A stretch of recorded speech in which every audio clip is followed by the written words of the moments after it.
Employee SEO Ji-hoon finishes his work, announcing he's on his way home. But his colleague suddenly stops him, calling him by his title, Assistant Manager Seo Ji-hoon. He reminds him of the company dinner everyone was looking forward to, then grabs him tightly by the neck to prevent him from leaving, disapproving of the idea of his absence and insisting the atmosphere wouldn't be complete without him. Meanwhile, two of their colleagues were whispering that Ji-hoon would skip the dinner and spend the night alone. Ji-hoon thinks to himself resentfully that these events are only for people who enjoy them, and they can manage without him. He recalls the image of his desk piled high with mountains of paperwork and realizes that if the workload weren't so massive, things would be different. They had all been stuck working overtime day after day, and today was the first time he could leave on time, having reached his breaking point. Suddenly, his colleague, Secretary Lee Ji-yoon, places a hand on his shoulder and tells him she understands his situation, acknowledging that they've all been working to the point of exhaustion and that she knows how hard it is. Ji-hoon feels relieved for a moment, thinking she's the only one who truly gets him. But contrary to his expectations, Ji-yoon shouts enthusiastically and suggests that since they're all in agreement, they should celebrate by drinking together tonight, which shocks and bewilders Ji-hoon, leading him to believe that the work pressure has driven everyone mad. Ji-hoon wonders desperately how he ended up in a workplace that drives its employees crazy with constant work. All he ever wanted from his government job was to achieve a work-life balance, to work and rest in moderation. As he's walking away, he spots a mysterious person wearing a hoodie and a face mask, and he recognizes him immediately. It's the petitioner he met earlier that day. Ji-hoon feels a sense of danger. The person seemed unstable, and he needs to get away from him quickly. But the man stops him and asks if he's the employee he met that morning. Ji-hoon remembers how Ji-yoon told this man that his requests couldn't be met because they were orders from above. Back in the present, the man asks Ji-hoon why he's ignoring him, and Ji-hoon tries to explain that he's just following procedures. And Ji-yoon intervenes, asking the man to come back the next day because working hours are over. At that, the man loses his temper, shouting furiously that he's being ignored, and then violently attacks Ji-hoon, blaming him for all his problems. Ji-hoon falls to the ground, drenched in his own blood, while his attacker stands over him, yelling that this is no way to live a life. As Ji-hoon loses consciousness, he wonders what that even means, and in his final moments, all he can think about is his simple dream, to work in moderation and rest in moderation. Suddenly, Ji-hoon wakes up to find himself unharmed, checking his body in astonishment. He realizes it's been a long time since he was last stabbed, but he now finds himself in the body of another young man with long hair and traditional clothes, now known as Ilmok, formerly Seo Ji-hoon. Another man calls out to him, asking for water, and Ilmok responds immediately, calling him Uncle Tae-hyun. A full year has passed since the stabbing incident that took his life, and he was given a second chance at life by being transported to this martial arts world. Luckily, thanks to the memories of Ilmok, the boy whose body he now inhabits, he didn't have much trouble adapting to his new reality. Ilmok found that his motto from his past life, work in moderation and rest in moderation, fit perfectly with this peaceful life. He thought he could live out the rest of his days in this peace and comfort, but he soon discovered that this idea wouldn't last long. Ilmok feels that the peaceful future he aspired to has turned to ash.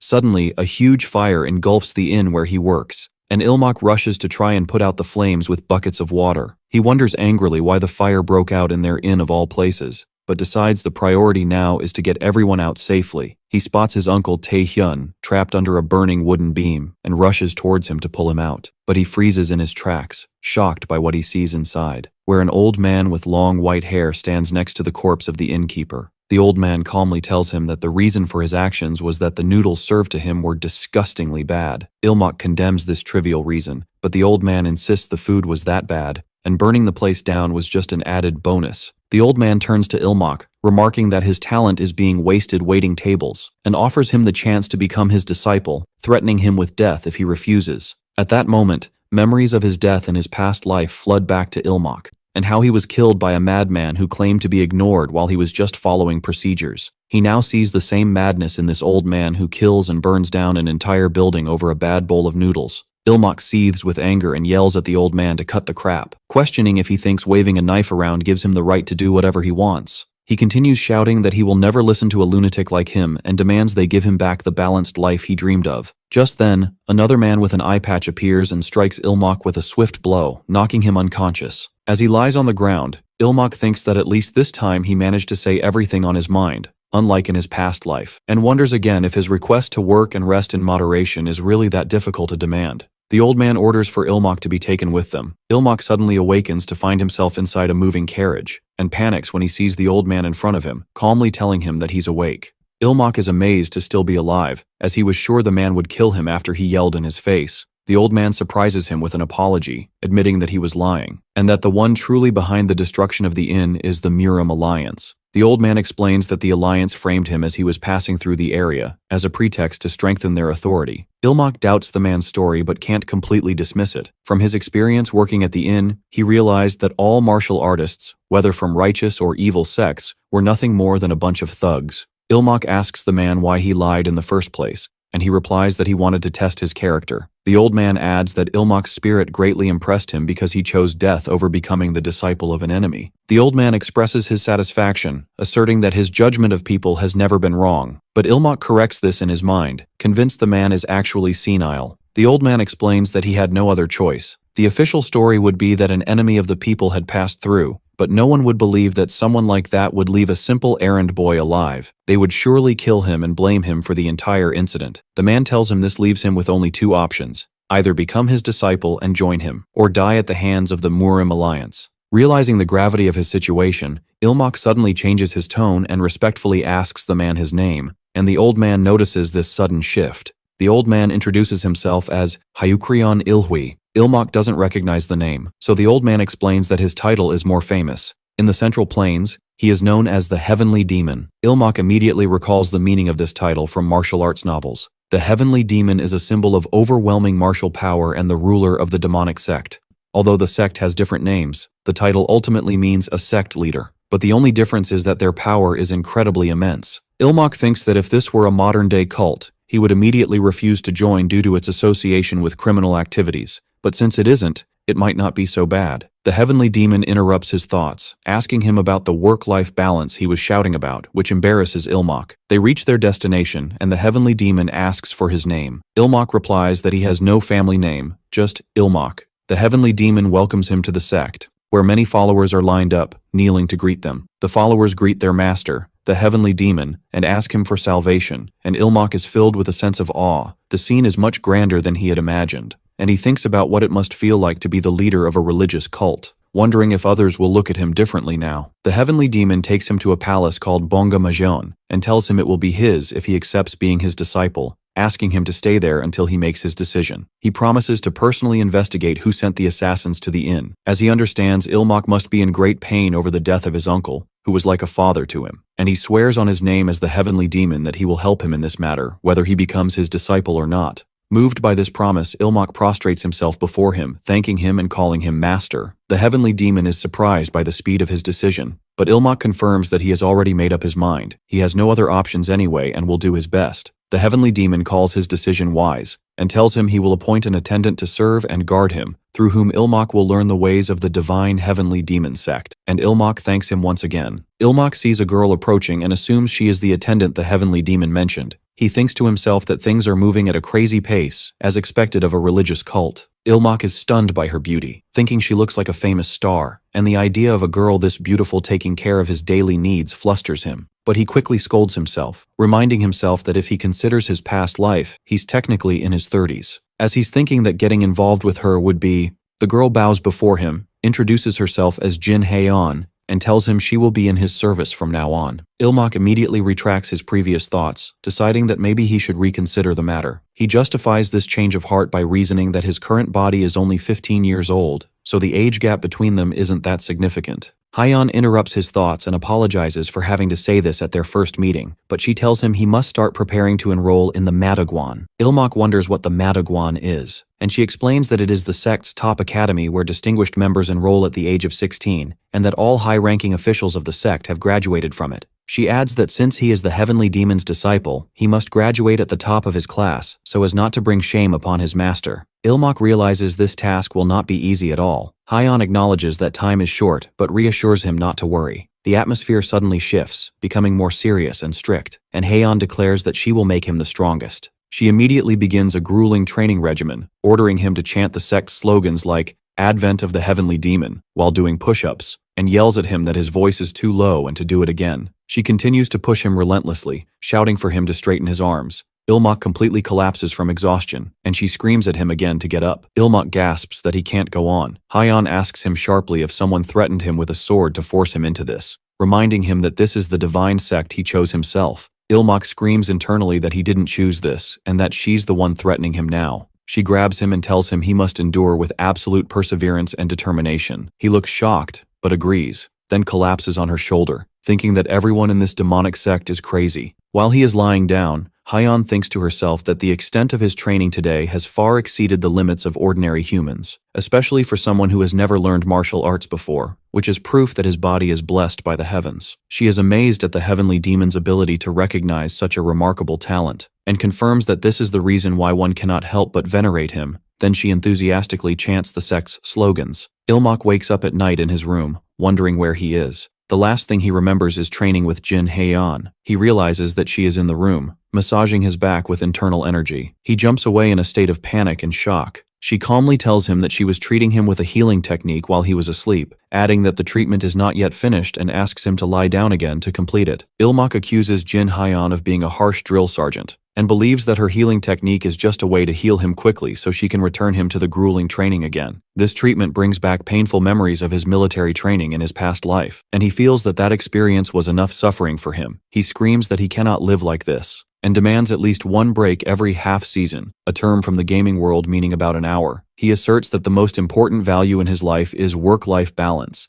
and that he will defend his rest time no matter what it takes. Hyeon flatly rejects his request, explaining that he is 15 years old, with only 1 year left before he enrolls in the Madagwon, so there is no time for complacency. Ilmak worries and wonders if she will continue to be this cruel, and asks her what if he dies from exhaustion. She calmly replies that he is not so weak as to collapse from this amount of training, and adds that if he were to die, she would gladly follow him to death, and continue to serve him even as a spirit. Ilmak is terrified by this extreme loyalty, and calls her obsessed, asking her to stop talking about dying with him and portraying it as loyalty. He feels stressed but realizes there is no other way out. He decides that there is no point in arguing and changes his strategy, announcing that if he has to live like this, he would rather give everything up. She asks him what he means by that, and he provocatively replies that he will tarnish his master's reputation and then die. Hyeon's face changes and she asks him if he will regret saying this. Ilmak confidently replies that he will not, adding that his master may suffer from the stigma of having a useless disciple, but that is none of his business. She asks him if he thinks she will stand idly by and watch that happen. Ilmak challenges her by asking if she will try to kill him. She immediately attacks him and punches him in the chest, telling him that she will cut off any bud that could bring shame to the heavenly demon, and that she doesn't care if others call her an apostate,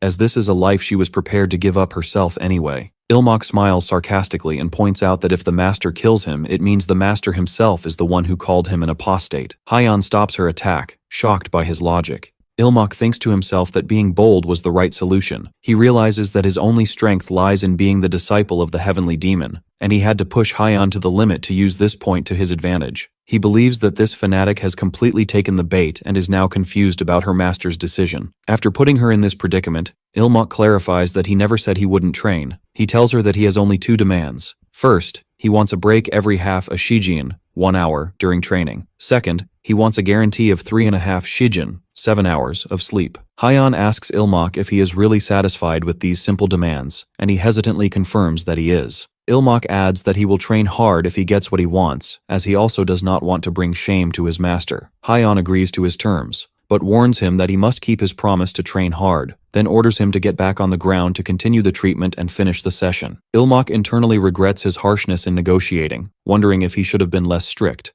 The next day, it is time for martial arts training with the heavenly demon himself. The heavenly demon observes Ilmak training hard until he collapses, and comments with admiration on his diligence. Hyeon gives the credit to Ilmak's amazing concentration, adding that at this rate, he will have no problem reaching the advanced level of external arts. The exhausted Ilmak thinks to himself, of course, as he sees it as natural to reach this level after a year of such grueling training, and that the real problem would have been if he had remained weak. He realizes that the breaks he negotiated are what have kept him going so far. Hyeon walks beside him and puts her arm around him, saying that everything is fine. The heavenly demon announces that from today, Ilmak will begin learning the demonic arts with him. Ilmak thinks about the meaning of this term, and the heavenly demon explains that the word demon in their sect does not carry a negative meaning, but is the essence of humanity and a power to protect the innocent and defeat the wicked. Ilmak deduces that the demonic arts are probably just a name for the sect's special martial arts. However, due to the nature of the place, he decides not to accept anything blindly. He boldly asks his master if there are any drawbacks to the demonic arts. The heavenly demon laughs at the idea, asserting that they only have advantages, the most important of which is that they allow for rapid progress. Then he adds hesitantly that there might be some side effects. He explains that the risk of key deviation is high, but he believes that Ilmok is capable of overcoming it. Ilmok seethes in secret, cursing the sect leader for not mentioning this serious matter from the beginning. Ilmok cautiously asks for more details about the types of martial arts and their side effects. The heavenly demon agrees, saying that he was going to explain it anyway, and asks him to listen carefully and then decide. He begins with the explosive Mara sword technique, a destructive and powerful art capable of blowing up mountain peaks, and its side effect is problems with controlling anger. The second art is the manual demonic arts, an ice art that can freeze an entire area, and its side effect is hypersexuality. The third art is the mad soul sword technique, an endlessly variable sword art, and its side effect is auditory and visual hallucinations. As the list goes on, Ilmok covers his face in despair, wondering if he is choosing a martial art or a mental illness. Ilmok asks his master in panic if he himself has mastered all these martial arts with their flaws, and the heavenly demon answers with another question, wondering what if he had. Ilmok is completely shocked, unable to believe this is real, and thinks to himself that the heavenly demon is not just a sect leader, but a walking psychiatric ward. The heavenly demon reassures him that there is no need to worry, as it is possible to overcome the side effects of the demonic arts. He explains that the stages of the demonic arts are divided into 3 main levels. The beginner stage is called Ipma, and the stage where the side effects reach their peak is called Gyokma, and when one is able to completely get rid of the side effects, they reach the final stage called Talma. Ilmok asks with concern what happens if someone is unable to reach the Talma stage in their entire life. The heavenly demon places his hand on his shoulder and tells him that this is the reason he chose him. He reminds him of the test he gave him and assures him that thanks to his upright nature, he will definitely be able to reach Talma. Ilmok screams internally in frustration as he wants to know what will happen if he fails to reach it. The heavenly demon ignores his question and asks him to make his decision now and choose the demonic art he will train in. After thinking, Ilmok announces that he wishes to learn the merciless soul-seizing sword. It is a sword style known for its endless series of continuous movements, and was so named because it is said to steal the opponent's soul, and its side effect is obsessive-compulsive personality disorder. Ilmok chose this art thinking that an obsession with symmetry would at least be something manageable, and that the pursuit of perfection might enhance his chances of survival, but he feels that things will never go as he expects. The heavenly demon tells him that they will start by learning some basic movements and that he will demonstrate them slowly first, and Ilmok enthusiastically agrees. He explains the first move, the flying soul-seizing blade, and clarifies that it is related to the motion of drawing the sword to block an opponent's attack. He orders him to take a step back with his right foot, draw the sword in the same path as the enemy's attack, and then block the strike while preparing for the next move. The heavenly demon asks him to imitate him. Ilmok thinks that the explanation sounds complicated, but in the end, it's just drawing a sword, wondering how difficult it could be. But when he tries, the sword gets stuck in its scabbard. The heavenly demon corrects him, explaining that it's not just about the hand holding the sword, but one must also pay attention to the angle of the blade and the hand holding the scabbard. He guides his hands,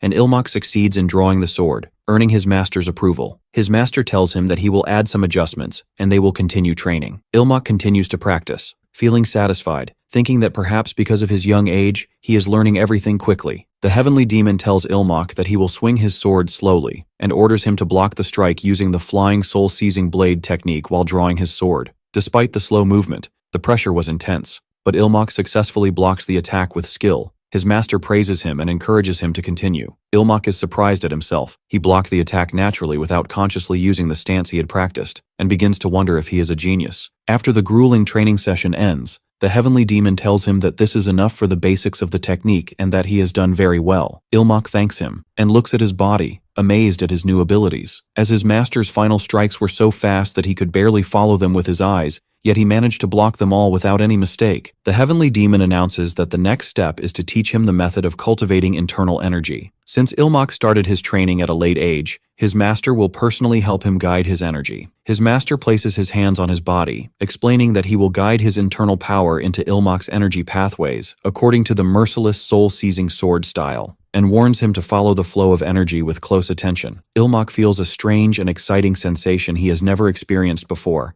as the energy begins to move inside his body through different energy points. He notices that his master's internal power is gentle, yet its presence is strong and clear, and thanks to this guidance he was able to memorize the flow of energy and the locations of all the pathways, and succeeded in forming a small energy core the size of a bean. His master congratulates him on entering the Ipma stage, and urges him to continue striving until he reaches the Talma stage. In appreciation of his good progress, the heavenly demon invites him to dinner that night with his older brothers in the sect, as this is the perfect time for introductions. Ilmak agrees to purify himself first and then meet him later, and his master tells him that he will be waiting for him. Ilmak sighs, as he is not enthusiastic about another group dinner. He thinks that these older brothers are ultimately his rivals for the position of heavenly demon, while all he wants is to live in peace and comfort. Ilmak asks Jin Hyeon which demonic art she learned, and she replies that it is the manual demonic art. Ilmak remembers the frost that would sometimes form around her and realizes that this is the reason, which she confirms. Ilmak is shocked, as he suddenly remembers that the side effect of the manual demonic art is hypersexuality. Ilmak regrets discovering this now that he has started to get used to things, wondering why she chose this particular art out of all the available ones. While Ilmak is in the bathroom, he is overcome with anxiety as he thinks about the side effect of the martial art that Jin Haeon masters, which is hypersexuality, and imagines the chaos that could ensue if she loses control of herself. He imagines things could get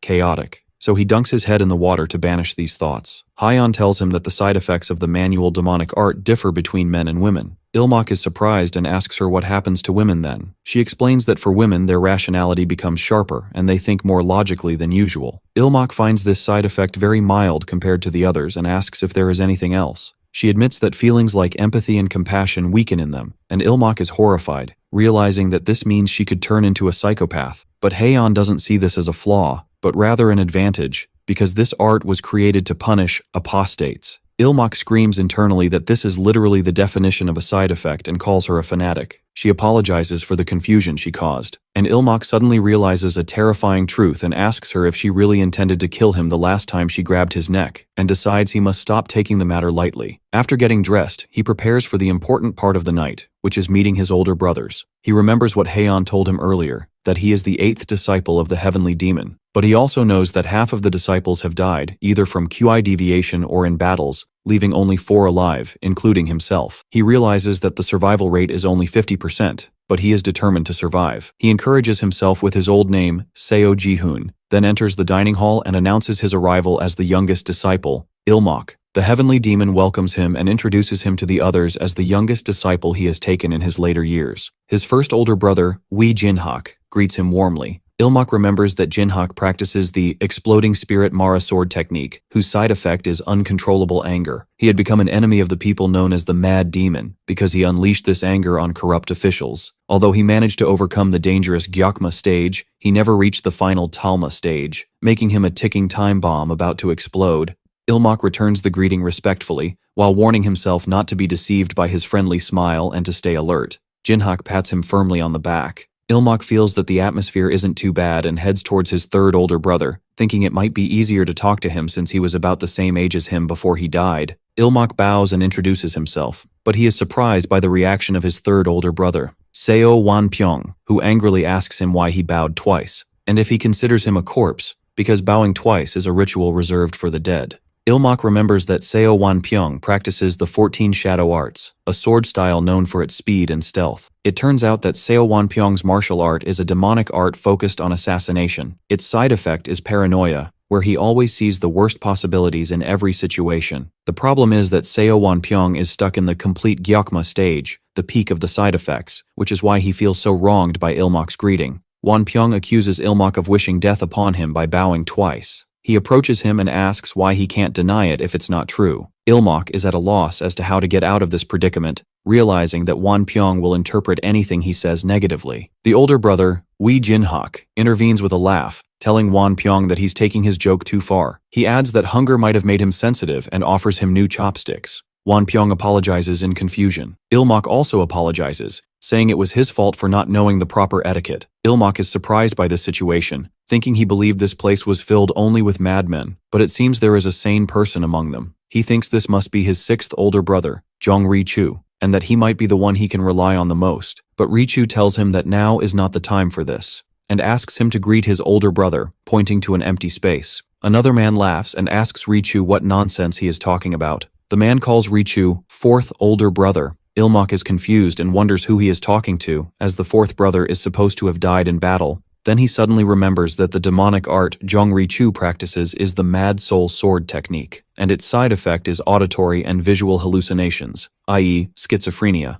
Wee Jin-hak laughs loudly and plays along with Richu, saying it seems he misses the fourth brother. Richu apologizes, saying it happened again. The heavenly demon comments that his heart warms to see the brothers caring for each other, and Ilmok feels terrified, thinking this is a real nightmare and wondering how this gathering will end. He feels hungry and decides to eat, remembering he couldn't even eat at the last company dinner. But as he tries to eat, the others continue to discuss work matters, which greatly annoys him. Wee Jin-hak notices Ilmok's confusion and tells him he will explain everything in advance because he will eventually join them in these matters.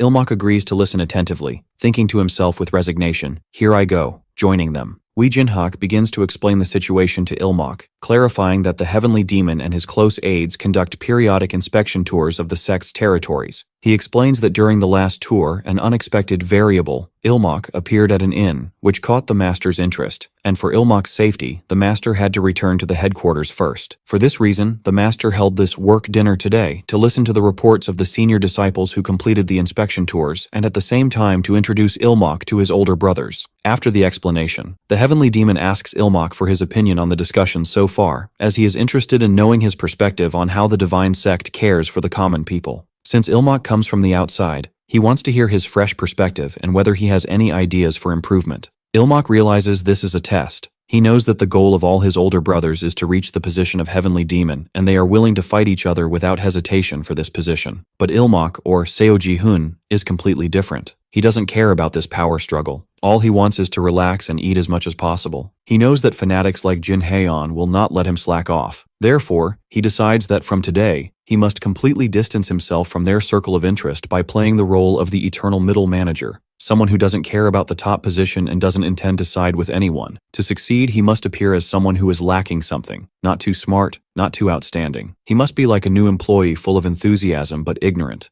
someone who tries hard but doesn't achieve great results, or in other words, a first-class ambitious failure. And luckily for him, he knows the perfect answer to this question, an answer inspired by the bureaucratic system he suffered from in his past life. Ilmok begins to present his proposal, saying that first, they must establish a clear reporting system and standardized forms. This way, the higher-ups only review the reports, while the lower ranks carry out the orders, relieving the older brothers from the trouble of doing fieldwork themselves. Second, he suggests dividing tasks and specializing them, with officials rotating periodically between different regions and departments. He explains that leaving someone in the same job for a long time increases the risk of corruption, and by changing their duties and regions, they can be prevented from colluding with local powers. He adds that as long as there is a detailed reporting system, handovers will not be a problem, and thus rotating departments will be easy. He concludes that these two measures complement each other, making them the perfect solution. Inwardly, Ilmok wonders if this bureaucratic nonsense makes sense in this world. He knows from his past experience that the division of departments and reporting systems are the starting point for everyone to evade responsibility. Reports pile up, work gets delayed, and the reports that come down become the basis for laying blame. The rotation of departments is also chaotic, as it is rare for a former employee to leave anything for their successor. Wee Jin-hak prepares to put this ignorant rookie in his place, and to show him the difference between fantasy and reality, and what happens when enthusiasm is without substance. Ilmok thinks to himself that in order to make his plan of appearing as an ignorant rookie succeed, he is willing to take some hits. But contrary to his expectations, Wee Jin-hak pats him on the head and then holds him tightly while laughing, telling the master that the youngest brother is much smarter than he thought. Ilmok stands there, confused by this sudden turn of events. Jin-hak praises Ilmok's proposal, pointing out that he took into account the possibility of corruption among the workers and that his proposed system is in line with the sect's principles. Ilmok screams internally that this is not what he meant at all. The heavenly demon laughs, noting that Ilmok's focus on the word perfect seems like a side effect of his martial art, which causes obsessive-compulsive disorder. Ilmok denies this in secret again. The third older brother, Seo Wan-pyong, comments that not a single day has passed since Ilmok started training, yet his achievements in martial arts, in addition to his mind, are impressive. Ilmok's frustration grows. The master decides to end the talk about work for now and will call Ilmok later to speak with him privately, announcing that it is time to enjoy the party. Ilmok begs internally for them to stop. Later, Ilmok reflects that the South Korean bureaucratic system, despite its age, is certainly more developed than any system in the world of martial arts. He had discovered that the divine sect had no real system but was just a mess where the heavenly demon gave orders and everyone had to carry them out. He realizes his mistake was assuming an organizational structure existed based on the master's authority alone. After dinner, Ilmak tells Jin Hyeon that he is going out for a while to digest his food, and she asks him to return before the external martial arts training begins. He thinks to himself that thanks to his successful proposal, his workload has increased even more. He complains that his time is already tight with the recent addition of doctrine studies, and wonders when he is supposed to rest. He walks outside, wishing he could find something to help him relax. He spots a little girl walking in front of him, and thinks the word, healing? He reminds himself that he is Seo Ji-hoon in his 30s and should not be affected by just seeing a cute child. He notices that she looks scared and decides that the priority is to calm her down with mature behavior. He approaches her with a wide smile and gently asks her what she is doing here. The girl stammers in her speech,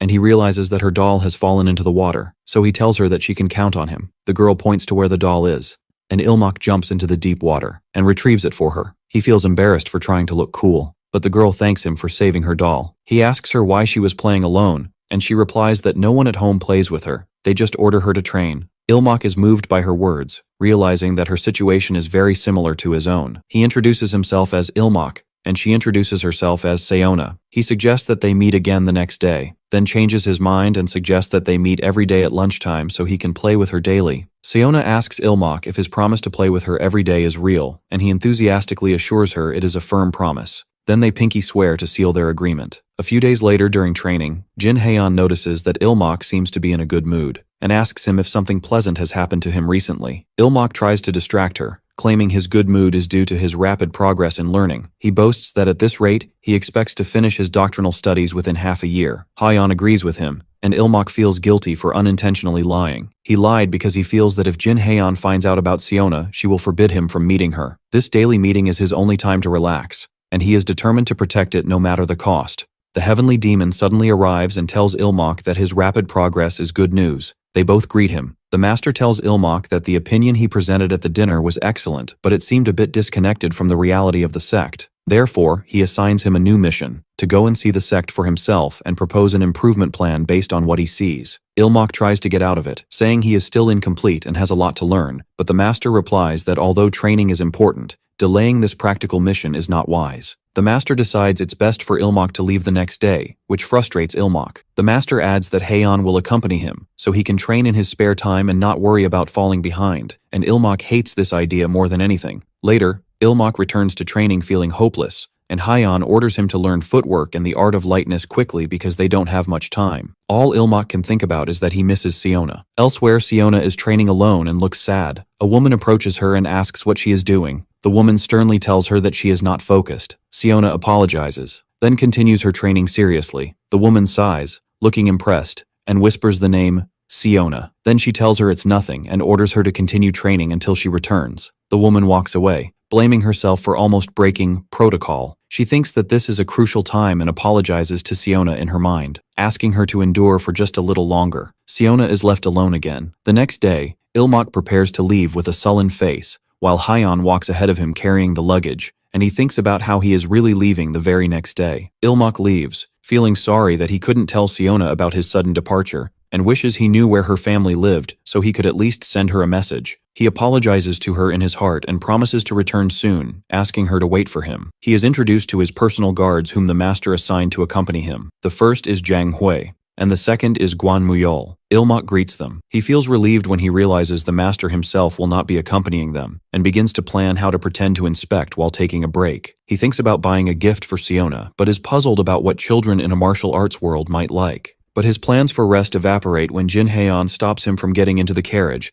telling him that from now on, he will run alongside them. Ilmak doesn't understand what she means, but the carriage suddenly takes off, forcing him to run behind it while screaming at Haeon in protest. She calmly tells him that this is also part of the training. She explains that he learned light footwork yesterday, and now he must use it to keep up with the carriage's speed. She continues to instruct him as he runs, reminding him to keep his waist straight and his focus sharp, emphasizing that his posture must not falter no matter how harsh the conditions. She tells him she will only let him rest during breathing exercises. When they reach their destination, Ilmak collapses from exhaustion, wondering what kind of rest this is. The breathing exercises in a shaking carriage were a terrible experience, and he barely managed to calm his raging energy without actually resting. Hyeon helps him up and tells him they will immediately prepare for purification and blood channel activation exercises. Ilmok thinks for a moment that she has some consideration for him, but she adds that the doctrine studies will begin after 1 Shijin, 2 hours, and orders him to finish preparing his materials by then. Ilmok curses his bad luck.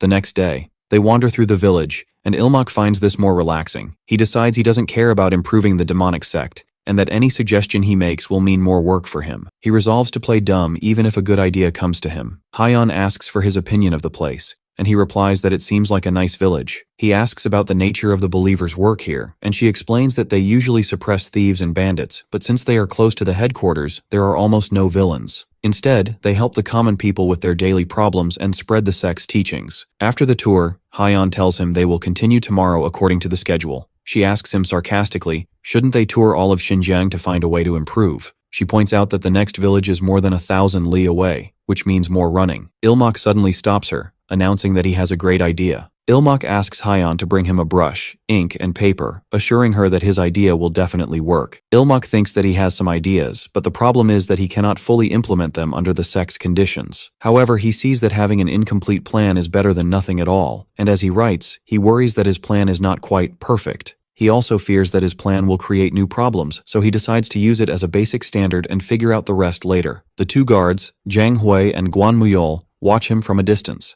Jang Hui is impressed by Ilmok's ability to write all this based on just half a day's observation, and wonders if the rumors about his brilliant strategy are true. Hyeon asks him if he means the reporting system Ilmok previously proposed, and Jang Hui replies that he thought it was just a rumor, but now he cannot doubt his abilities. Guan Muyol remains skeptical, saying that having many opinions doesn't mean they are good, and they must be truly beneficial to the sect. Jin Haeon joins them and agrees with Muyol, but adds that the young master Ilmok is different. Jang Hui asks her if she believes in him, and she replies with a slight smile that when it comes to resting, the young master is unbeatable. Hyeon presents the completed plan to the guards, and they admire it, describing it as excellent. But Ilmok is still not satisfied, believing the plan lacks one vital element to be perfect. Suddenly he realizes that this obsession with perfection might be a side effect of his martial art. He quickly dismisses the idea, convincing himself that the reason is that the main targets of his new plan are children and they require careful handling. He also secretly admits that it reminds him of Siona. As Ilmok is thinking about Siona, Hyeon suddenly stops him and orders him not to move. She looks out the door and sees a group of bandits on horseback approaching. She notices that they are very organized and deduces that they are most likely deserting soldiers. The guards exchange signals,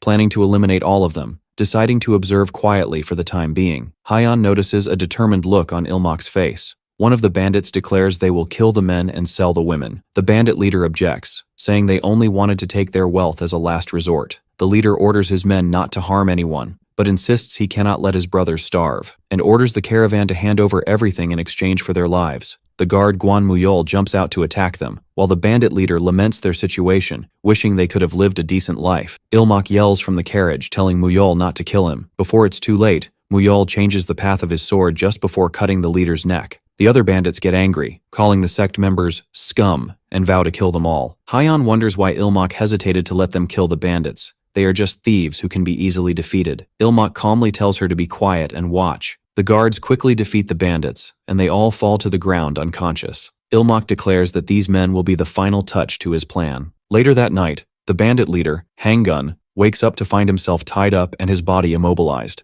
Ilmok appears before him and asks if he's awake. He calls him by his name, and Hanggun wonders how he knew it. Ilmok tells him it wasn't hard to find out, as his men confessed everything easily after being tempted with food and beautiful women. Ilmok reveals that he knows Hanggun's tragic story, how a younger officer surpassed him due to family connections, how he was framed for embezzlement when he tried to advise him as an elder, and how he barely escaped execution with his men, only to end up in the territory of the divine sect. Ilmok explains that even if he tried to join the sect, he would be rejected for being a former soldier. Then he surprises him with a direct offer, asking him what he thinks about serving the divine sect. He introduces himself as a disciple of the heavenly demon and tells Hanggun that he is the perfect person for a certain task he has in mind. He promises him that if he obeys, he will erase his crimes and help him officially join the sect. He reminds him that his men are risking their lives for him, and asks if he wouldn't prefer for them to work together with honor. Hanggun asks Ilmok the reason for this offer, what he sees in him, and if he isn't afraid he will betray him. Jin Haeon intervenes and answers for him, saying that to know a man, you must look at his followers. She adds that although his men may be foolish, she doubts they would follow someone truly evil. Hanggun feels grateful to his men once again. Ilmok thinks to himself that with this, all the pieces of his plan are in place. Later, Ilmok presents his written plan to the heavenly demon. He explains that his idea is not grand, but simply to establish a school. He explains that although the sect's efforts have reduced the number of bandits, this has led to fewer opportunities for children to feel the sect's grace and protection, resulting in a weakening of their faith. His school aims to fix that. Children will learn to read, write, and the sect's doctrine naturally, expanding the sect's influence and creating a system for nurturing new believers. The heavenly demon describes the plan as brilliant, and Ilmok thinks sarcastically that this flawless plan is the result of his martial arts side effect, but he denies it in his mind. The master asks him about a specific part of the report, wondering if he intends to teach something other than the doctrine, and Ilmok confirms it, revealing the final feature of his plan. Martial arts will be taught in the school, spread as a form of daily exercise. The heavenly demon asks Ilmok if he is suggesting teaching the demonic arts to children. The master explains that although the side effects of the demonic arts can be overcome, teaching them to those without upright hearts will only increase unnecessary suffering. Ilmok replies that what the children will learn is not the demonic arts,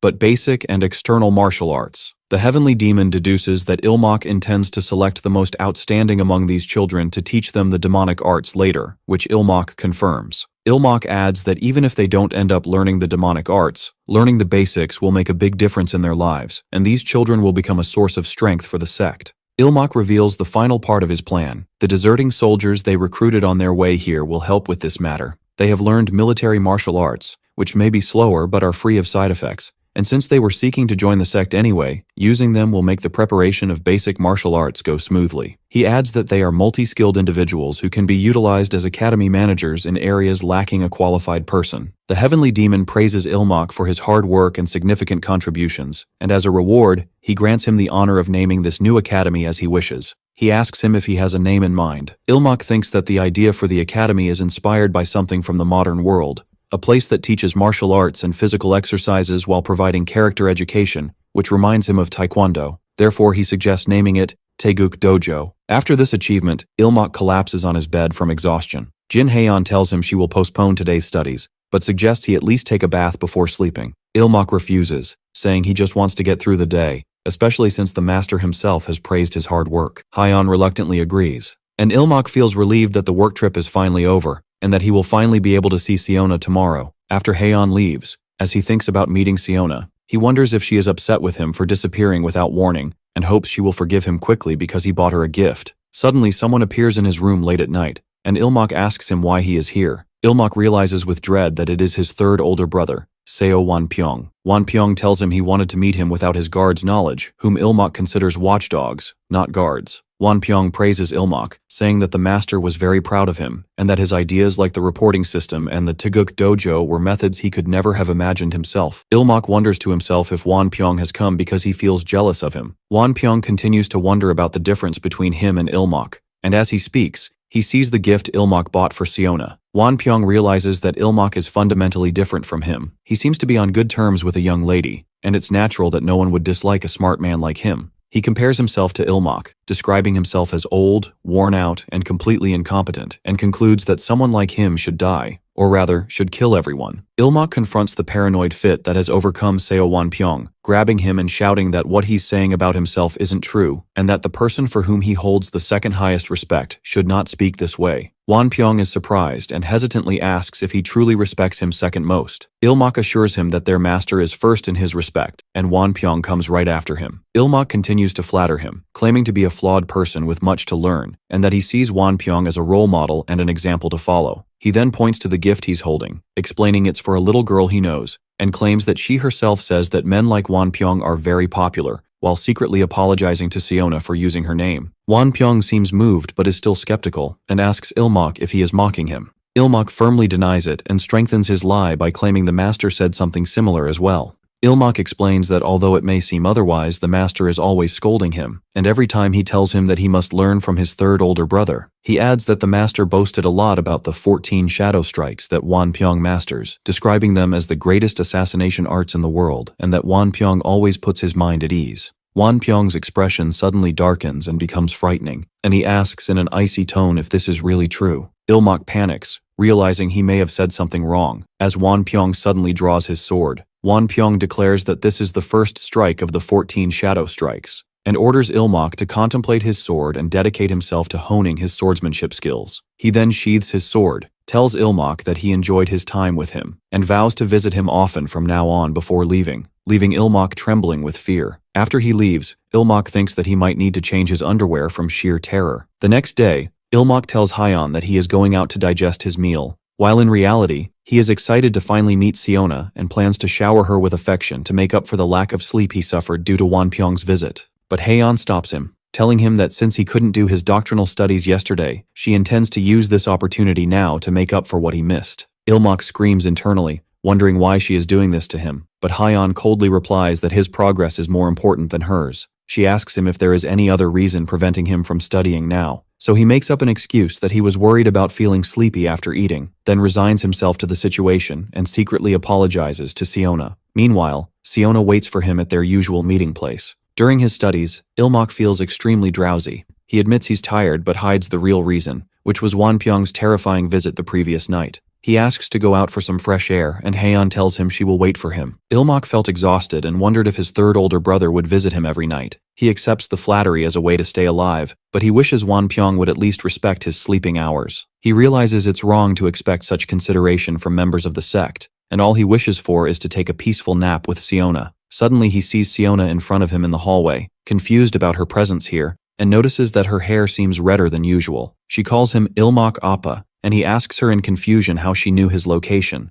He expresses his concern about her being out so late, saying her mother will scold her, but she suddenly grabs him and asks in a dark tone why he abandoned her, reminding him of their promise to play together every day. Ilmok quickly apologizes, trying to explain that there was a real reason for his absence, but she cuts him off, saying he did nothing wrong. She tells him she understands everything because he is the revered disciple of the heavenly demon, then invites him to go with her to her clan where they can eat, sleep, and play together. She teases him, saying she will take full responsibility for him, and he tells her to get a grip. At that moment, Ilmok remembers a truth he had been avoiding, that Siona had also learned the demonic arts and is a true member of the sect. The hallucination suddenly shatters, and Ilmok finds himself lying on the ground in the open in front of Jin Hyeon, who asks him why he's in such a state. Siona appears and asks Hyeon who she is. Siona screams in anger and attacks Hyeon, accusing her of getting between her and her appa. Hyeon wonders if the girl is possessed by a demonic spirit. Ilmok shouts, telling her not to harm her, explaining that she is just a child under the influence of a dark demon, and asks her to just subdue her. Hyeon pulls him to safety and asks if he is okay. Ilmok reassures her and asks about Siona. Hyeon tells him she used a simple demonic technique to temporarily slow her movements and that she will recover soon. But Siona suddenly breaks free and attacks again, injuring Ilmok in the shoulder as he protects Hyeon. Siona tells him to get out of her way, so she can kill Hyeon. She asks him jealously if he and Hyeon are in some kind of special relationship.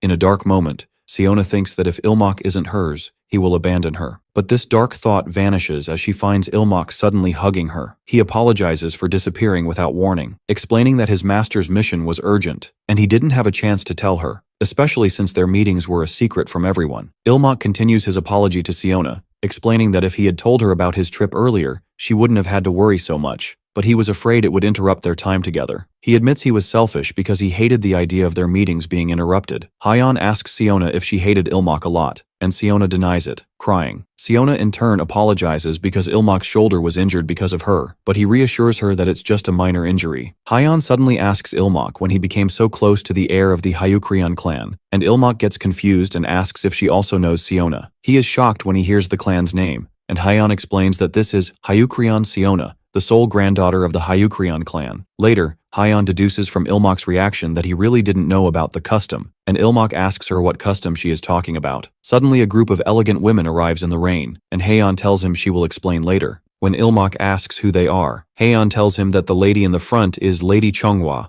the mother of Hyukrion Siona. Ilmok notices that her angry face looks exactly like Siona's when she gets angry, and Siona also realizes that her mother must be very angry. Ilmok reassures Siona and tells her he will talk to her mother, asking her to wait. Siona agrees, and Haeon asks him what he's going to do, to which he simply replies that he will meet her first. Ilmok and Hyeon step forward to meet Lady Chonghwa and her attendants. He greets her and introduces himself as the 8th disciple of the heavenly demon, and asks if she is here for Siona. The lady confirms it but says she wants to ask him something first. What is his goal? Ilmak pretends not to understand, and she tells him not to play smart. The lady explains that she knows Siona came here alone to look for him, which means they knew each other before. And since Siona never initiates contact with anyone, it must mean that Ilmak had some motive and has broken the custom. Ilmak is accused of seducing Siona for his own purposes, but he vehemently denies it, insisting that they met by chance and became friends, and that this is the truth whether she believes it or not. He angrily asks about this custom that angers everyone, and the lady asks him if his instructor didn't tell him. Hyeon apologizes and admits that it is her fault.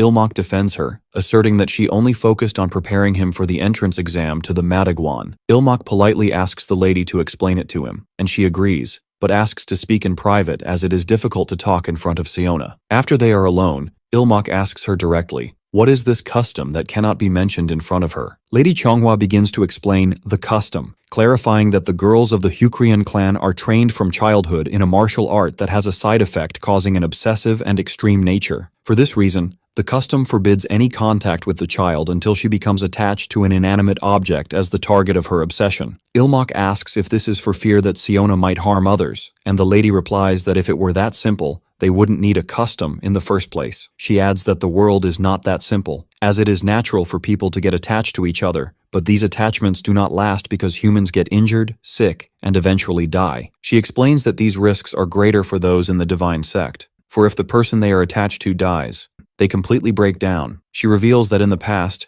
enemies tried to exploit this weakness to control the Hyukrion family by threatening the person their girls were attached to. Jin Haeon concludes the explanation, confirming that this custom is ultimately to protect Siona, and this is her mother's argument. After she finishes speaking, Lady Chonghua prepares to leave, saying that goodbyes are unnecessary, but Ilmak stops her, asking if she is done making her excuses. Haeon is shocked and tries to salvage the situation, asking Ilmak to apologize. Ilmak ignores her and repeats his question sharply, accusing the lady of mistreating Siona. He yells at her that she is forcing her daughter to learn a demonic art under the pretext of the custom, and then using the same custom to deny her a mother's love, questioning if she ever gave Siona a choice in the matter. He continues to blame her, asking her if she even knows what Siona truly wants, and if she doesn't see, as her mother, that she is making her sacrifice everything. Lady Chonghua explodes with anger, asking him what a novice like him knows to spew such nonsense, adding tearfully if he knows the scale of the sacrifice they made to turn their backs on their daughter. Ilmak coldly replies that he does not know, but he knows one thing. This whole farce happened because she lacks faith. The lady is stunned by his accusation, then screams that he knows nothing, and attacks him to kill him. Suddenly her hand stops in midair, as the heavenly demon has arrived and stands before her. The lady immediately kneels and greets the sect leader. The master says he rushed here so that Ilmak wouldn't be late for his training, but instead, he found a scene he had never witnessed before. He looks at Ilmak and tells him he has many questions. But first he wants to know what he meant when he dared to speak of a lack of faith in this divine sect. Meanwhile, Siona is still waiting outside in the rain, facing the heavenly demon's wrath. Ilmak begins to explain his position. He quotes his master's earlier words to him, that all side effects of the demonic arts can be overcome. He then questions the current custom, pointing out that it preemptively assumes that Siona will inevitably fail to overcome the side effects. Before he is misunderstood, he clarifies that he does not mean to accuse the lady of a lack of faith in the sect, but was speaking of faith as a mother, imploring her to believe in her daughter a little more. Ilmak asserts that Siona is only young in age, but she is not foolish or weak, and that she is fully capable of overcoming the side effects of her martial art. Even if her energy deviates, with a little help, she will surely be able to overcome it on her own. He concludes his speech by saying that Lady Chonghua, as a mother, knows this truth best. The lady is moved by his words and asks him how he can believe in Siona so much. Ilmak replies that the reason is that Siona is a child of the great and proud Hyukrion clan. Siona, who had been listening from a distance, was deeply moved. Her mother sees her and tells her it's time to go, but Siona tries to say something. Her mother coldly asks if she intends to ask to come here again, and Siona firmly replies that she does, vowing to become someone worthy of the Hyukrion clan. She promises to eat all her food and train even harder, all in exchange for being allowed to return. Her mother adds another condition, that she must also study hard, and Siona happily agrees. After they leave, the heavenly demon comments that it seems the child of the Hyukrion clan has already become obsessed with Ilmak. He warns him that although things ended today with a minor injury, these side effects could lead to his death in other circumstances. He asks if he can really handle her. Ilmak confidently replies that Siona will never harm him, and that even if she did, he is prepared to endure everything. The heavenly demon smiles and tells him to do as he sees fit, secretly admiring his disciple's courage. The master thinks that Ilmak not only devised a profound system that he himself hadn't thought of, but also directly confronted the powerful Hyukrian clan. He realizes that if this matter is handled well, the clan will become an absolute ally to Ilmak, which would be valuable even if Ilmak no longer remains his disciple in the future. A few days later, during a break from training, Ilmak thinks with relief that there has been no further friction with the Hyukrian clan. Siona comes running to him and throws herself into his arms happily. Ilmak realizes that no one can find fault with a matter in which the heavenly demon personally mediated. He remembers the moment of his master's late arrival and his intense fear at that time, while Siona asks him if he has been studying well. He pats her on the head, convinced that confronting them that day was the right decision. Ilmak thinks that child abuse crosses all lines, even in the demonic sect, and that he needs these quiet moments with Siona so as not to lose his mind. Siona asks him what he did that day, and Ilmak remembers the gift he brought for her. He tells her he went on a business trip and saw something he thought would look beautiful on her, so he bought it for her. He asks her if she wants to try it on, and Siona is deeply moved, hugging the box and thinking that this is the first gift she has ever received from her brother. When Ilmak asks her why she is hesitating, she tells him it might get dirty, so she will wait to wear it on an important day. Jin Haeon watches the scene from a distance, thinking that Siona seems to be controlling her side effects relatively stably. Suddenly, Haeon notices two people approaching, and Ilmak recognizes them. They are his older brothers, Wee Jin-hak and Seo Wonpyong. Haeon greets them, while Ilmak wonders why Jin-hak is here, as he is used to Wonpyong's nightly visits. Wonpyong explains that he is the one who accompanied Jin-hak here, and Jin-hak explains that he is facing a personnel problem in the Red Dragon Corps and came to ask for Ilmak's help after rumors of his shrewdness spread. He asks him to offer his wisdom to his foolish older brother. Ilmak fears that if he refuses his request, Jin-hak's anger will erupt, so he cautiously asks about the nature of the problem. Ilmak decides to listen to him quietly for now, then bows and apologizes, claiming he's afraid he might not know the solution. Jin-hak tells him the matter is about choosing the vice captain of the Red Dragon Corps, a difficult decision he wouldn't have asked for help with if it were easy. Ilmak feels relieved that Jin-hak didn't get angry and that his workload hasn't increased, considering his response to be perfect. Jin-hak notices Siona's presence and greets her warmly, mentioning he heard she visits Ilmak often, then sees the gift box in her hand. Jin-hak notices the box won't open and offers to help. Ilmak and Siona try to stop him, insisting it can be opened easily, but Jin-hak uses his excessive strength and shatters the wooden box. Siona screams in horror and anger, asking him how he dares to break the gift her brother gave her. Jin-hak says coldly, "My bad," and Siona attacks him, screaming that she will kill him, but Ilmak covers her mouth to stop her. Ilmak tries to calm her down, pointing out that the contents of the box are still intact. Siona cries as she holds the gift, and Jin-hak comments that their bond is deeper than he thought. Ilmak asks his brothers to give them some privacy to calm Siona down. Jin-hak apologizes for his foolish act and leaves, promising to come back again. After Wonpyong leaves, the guards feel relieved and ask Ilmak to take care of himself, while Ilmak secretly thinks that he hopes Wonpyong never returns. Ilmak notices that Wee Jin-hak's temper doesn't flare up as easily as he thought, and thinks that maybe he can relax a little when dealing with him. As Ilmak consoles Siona, she suddenly says, "The great young master is a fool." Jin-hak, who is leaving, freezes, and his face transforms into a mask of rage. Ilmak panics and tries to silence Siona, worried that Jin-hak might have heard her, but it's too late. Jin-hak turns around and asks in a threatening tone what she just said. Both Haeon and Ilmak panic and tell Siona to apologize quickly. Seo Wonpyong tells Ilmak to cover Siona's mouth, but Siona repeats loudly that the great young master is a fool who can't even open a box. Jin-hak explodes with rage, his eyes glowing red, and Ilmak realizes he is in big trouble. Ilmak is confused, wondering why Jin-hak is getting angry now, when he himself had called himself a fool just moments ago. Ilmak prioritizes Siona's safety and yells to Jin-hak that he has found a solution to his problem. Jin-hak stops for a moment and asks him what solution he's talking about. Ilmak quickly improvises, suggesting promoting the third team leader to the position of vice captain, explaining that his weakness doesn't matter. He tells him that since Jin-hak is the captain, his deputy's combat strength is not important, and that the third team leader is the best at handling the work and would be a perfect support for him, secretly hoping this would be enough to calm him down. But the plan backfires, as Jin-hak interprets his words as another insult, saying, "So you're saying since I'm a fool, I should promote the smart third team leader?" His anger intensifies, and Ilmak realizes the situation has worsened. Jinhak launches a fierce attack, and Ilmak realizes it's too late to dodge and he must block the blow. He tries to move his body as fast as possible and grips his sword tightly. He succeeds in blocking the attack with the flying soul-seizing sword technique but is stunned by Jinhak's immense power. He thinks that blocking that strike was a miracle at his current level and screams internally for help from Seo Wanpyeong to deal with the crazed Jinhak.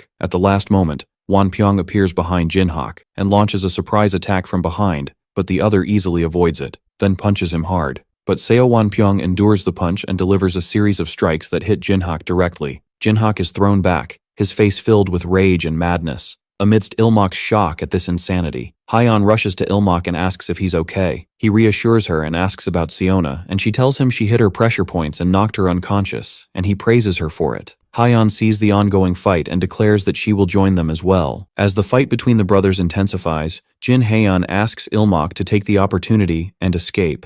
Ilmak feels frustrated, wondering how he can escape when they are in desperate need of help. He realizes the skill gap between his brothers is too great, and if he escapes alone, he might survive. But Haeyeon would be in mortal danger. He concludes that the only way for everyone to survive is for him to intervene. Meanwhile, Wee Jinhak continues his violent assault, and Seo Wanpyeong falls, and Haeyeon rushed quickly towards Jinhak in a desperate attempt to stop him before he went too far. But Jinhak grabbed her clothes with a powerful grip, lifted her high into the air, and then slammed her forcefully onto the ground, causing a violent impact. In a desperate attempt to change the course of the battle, Ilmak screams at Jinhak, calling him a fool. He asks him sarcastically if his head is just for decoration, and if he doesn't understand that he is the one being talked about. He succeeds in provoking him, and Jinhak turns to him and asks if he wants to fight, then attacks him. Ilmak declares to himself, "The deadly game of chase begins now." Hyeon screams for Ilmak to run. Wanpyeong tries to stop her, telling her to rest. While declaring that he will protect the youngest disciple, Ilmak explains that waiting for help would mean everyone's death, and the only way for them to survive is to bring Jinhak to the others.